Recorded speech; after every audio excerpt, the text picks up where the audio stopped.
ಯಾವ ನಕ್ಷತ್ರದಲ್ಲಿ ನೀವು ಹುಟ್ಟಿದ್ದೀರಾ, ಯಾವ ಜಾಗದಲ್ಲಿ ನಿಮ್ಮ ಜನ್ಮ ಆಯಿತು, ಇದು ನಿಮ್ಮ ಜೀವನದಲ್ಲಿ ಒಂದು ದಿಕ್ಕನ್ನ ತೋರಿಸೋದಕ್ಕೆ ತುಂಬಾನೇ ಅವಶ್ಯಕವಾಗತ್ತೆ.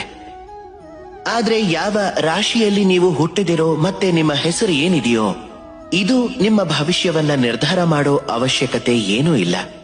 ರ ಇಂದ ರಾಮ, ರ ಇಂದ ರಾವಣ, ಇಬ್ಬರ ರಾಶಿನೂ ಕೂಡ ಒಂದೇ ಆಗಿತ್ತು. ಆದ್ರೆ ಒಬ್ಬ ತನ್ನ ಶಕ್ತಿಯನ್ನ ದುರುಪಯೋಗ ಮಾಡಿಕೊಂಡ. ಬಂಗಾರದಂತಹ ಲಂಕೆಯ ರಾಜ ರಾವಣ 10 ದಿಕ್ಕುಗಳಲ್ಲಿ ಗೆದ್ದು ಬರುವಂಥವನು ತನ್ನ ಸಾವನ್ನ ತಾನೇ ತಂದುಕೊಂಡ. ಶ್ರೀರಾಮ ರಾವಣನ ಅಂತ್ಯ ಮಾಡ್ದ.